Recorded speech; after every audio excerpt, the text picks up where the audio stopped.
The flood that tested everything, a long-form narrative of love, loss, and resilience.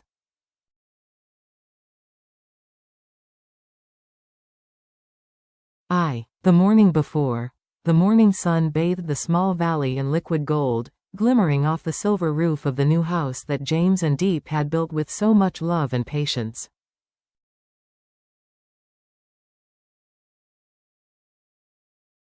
The valley, usually hushed at dawn, seemed to breathe, fields swaying softly under a light breeze that carried the scent of wet earth and wildflowers.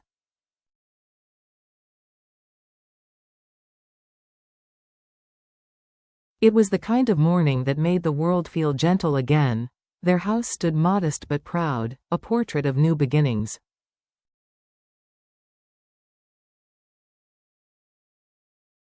Every plank, every nail carried a story, of late nights spent sanding wood, of shared laughter over misplaced screws, of quiet dreams whispered over coffee cups.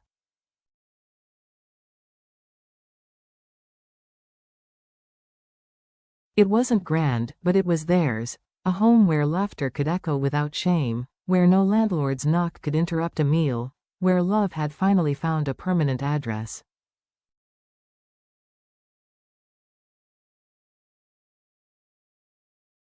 Inside, Diep stood by the window. Her long dark hair caught the sunlight like a brushstroke of gold as she watched James in the yard, fixing the final touches on the wooden fence.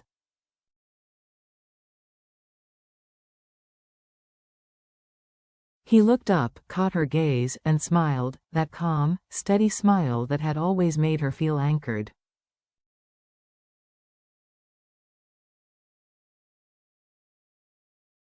"We finally did it," he said, brushing sawdust from his palms. "Our own home." Diep stepped outside, her bare feet brushing against the cool grass still wet with dew.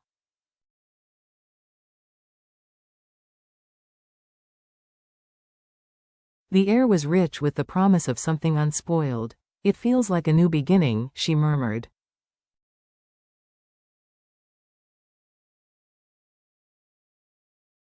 "No more renting. No more moving around. Just us." James nodded, wrapping his arm around her shoulders.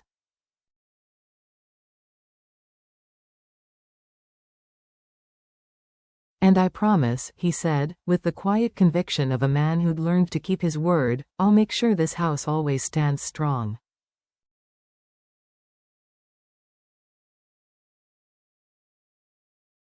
"It'll be our shelter, no matter what comes, too."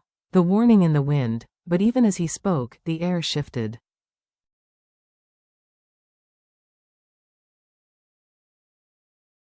A low, distant rumble rolled across the valley. The sky, once blue and endless, began to gather shadows, clouds thickening like bruises over the horizon.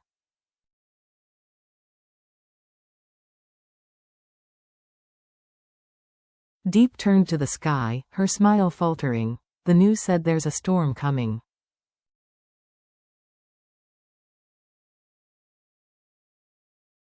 "Just a tropical storm," James said lightly, trying to calm her. "It'll pass by tomorrow."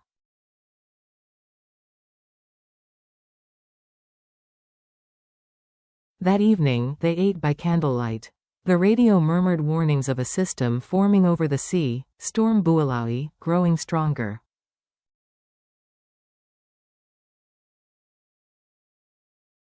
The wind picked up, rattling the window panes. James turned the radio down with a small chuckle.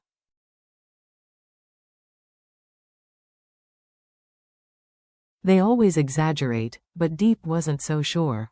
The air outside felt heavy, unnatural, like the world was holding its breath.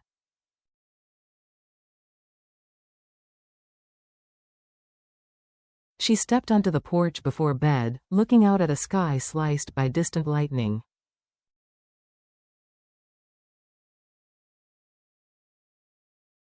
The first drops of rain touched her skin, cold and uncertain. From behind her, James called softly, "Come in, love."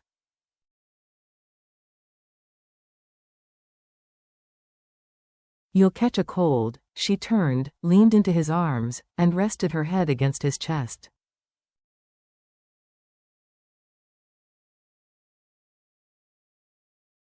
Thunder rolled in the distance. Neither spoke. Both felt it, that uneasy stillness before chaos.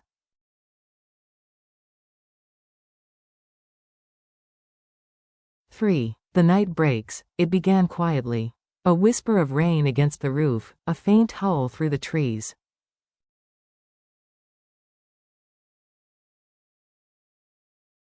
Then, suddenly, the world roared awake. Deep startled to the sound of a crash outside.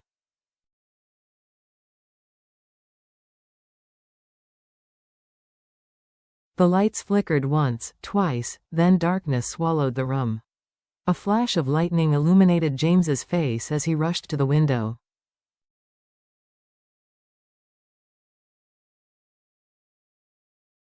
Water was pooling at the edge of the garden, swirling, rising. His voice trembled when he spoke.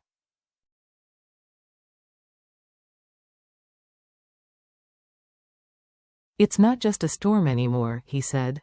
"It's the flood." Outside, rain hammered the earth like war drums.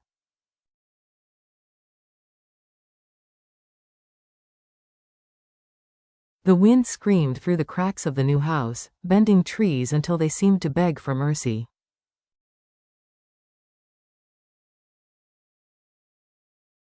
James grabbed a flashlight. "I need to move the car to higher ground." Diep clutched his arm.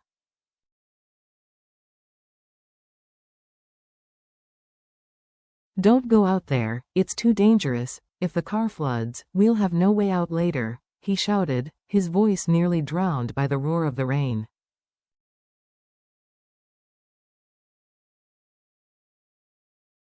He forced open the door. The wind hit him like a wall, almost tearing it from its hinges.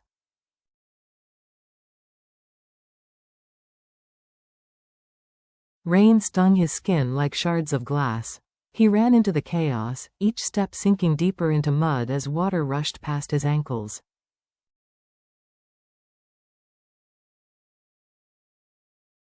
Inside, Diep stood frozen, her reflection flickering in the candlelight.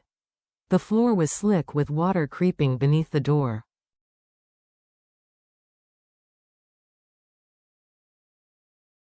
She gathered what she could, a few clothes, her phone, a small photograph from the shelf.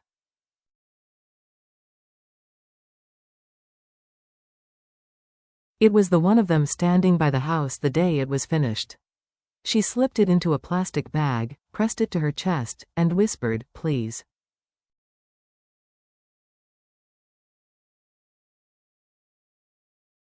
Moments later, James stumbled back inside, drenched and shaking. "The road's already gone," he gasped.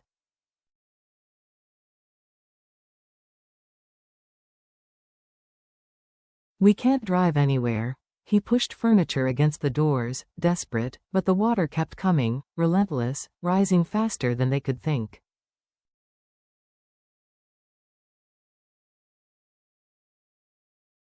A deep rumble rolled through the ground. The nearby river had burst. James turned to her.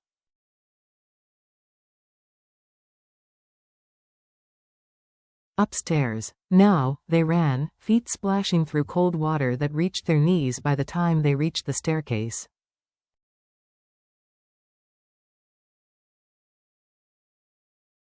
The first floor was already a drowning memory. Through the window, their garden was gone. The wooden fence he'd built that morning, swept away like paper.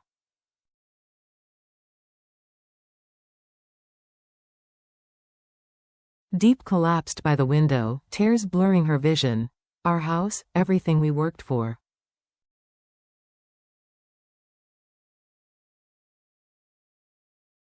James knelt beside her, cupping her face. "None of that matters. You matter. As long as we're alive, we can start again."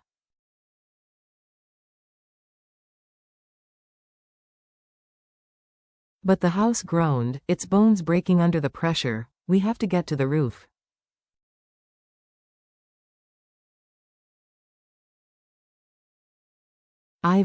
Into the storm. They climbed into the attic, forcing open the hatch. The storm roared in, wild and merciless.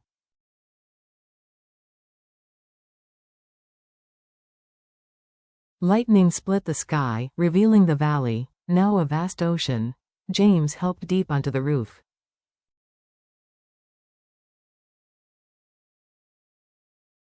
They clung to each other, their hair whipped by the wind, their breaths shallow in the freezing rain.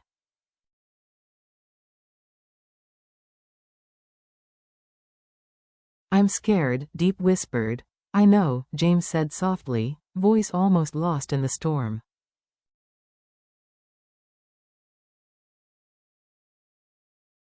But I'm here. I'll never let you go. Below them, the flood surged higher, swallowing the world piece by piece.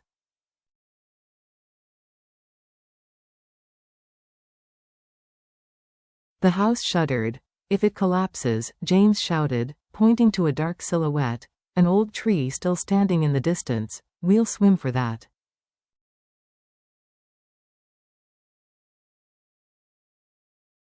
Diep followed his gaze, her lips trembling. Swim? In that? Debris rushed past, planks, branches, even a refrigerator, fragments of a life now unmade.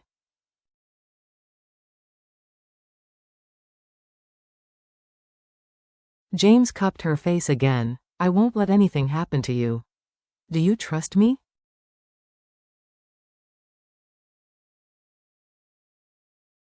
She nodded, tears mixing with rain. I do. Then came the crack, a monstrous sound as the roof split beneath them.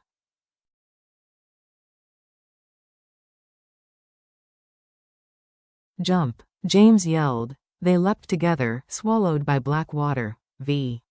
The fight to live.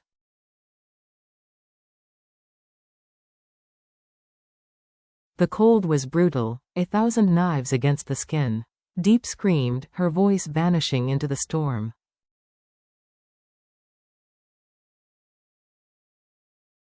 Diep! James shouted, choking on water.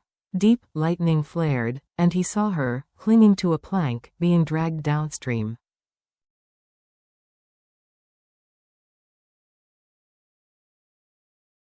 He fought toward her, each movement a battle against the current. When he reached her, he seized her arm.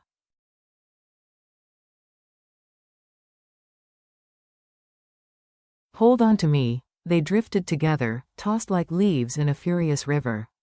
Ahead, the tree loomed closer, its roots half submerged, but defiant.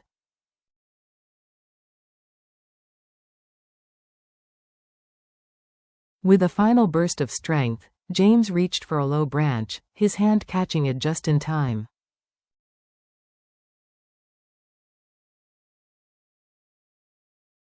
He pulled Diep up beside him.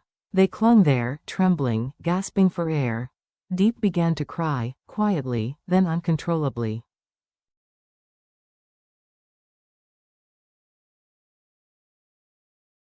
Our house, everything's gone. James pressed his forehead against hers. We can rebuild a house, he whispered.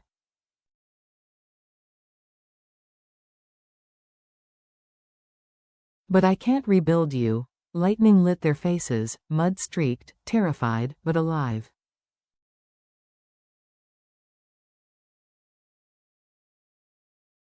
For the first time since the night began, James allowed himself to hope. Dawn and the aftermath.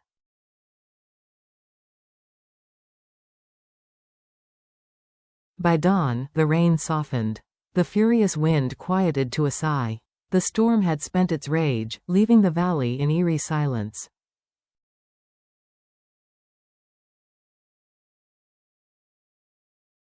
James and Diep clung to the tree as the first pale light crept over the drowned world.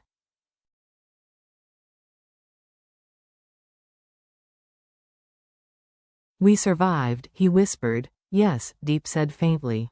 But at what cost? They climbed down when the water began to fall.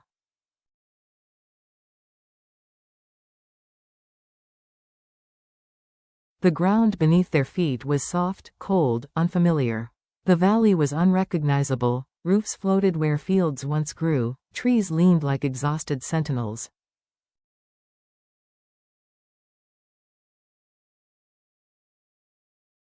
When they reached the spot where their home had stood, only fragments remained, splintered wood, a broken door, and the photograph Diep had tried to save, now floating in a shallow pool.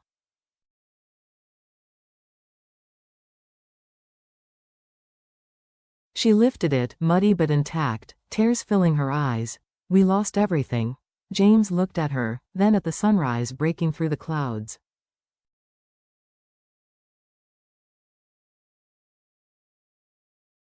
Not everything, he said quietly. She leaned into his chest, feeling the heartbeat beneath his soaked shirt, steady, real, alive.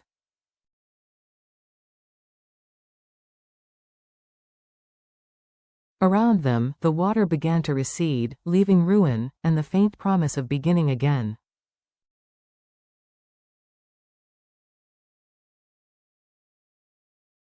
James tightened his arm around her shoulders. "We'll build again," he murmured. "Stronger this time."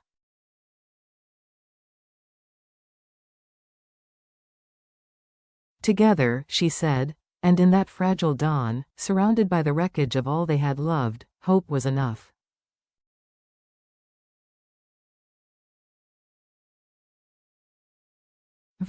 Epilogue, What the Flood Couldn't Take. The story of James and Diep is more than one of survival. It is a reminder of what endures when everything else is gone.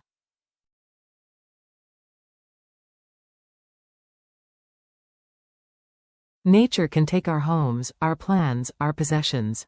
But it cannot drown love, not the kind that clings to a tree in the dark and refuses to let go.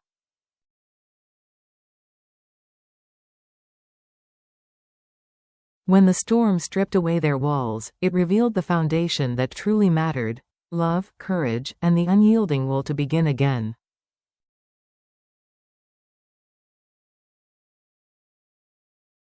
Their story teaches us something simple, and yet profoundly human, that what survives the storm is not the house we build,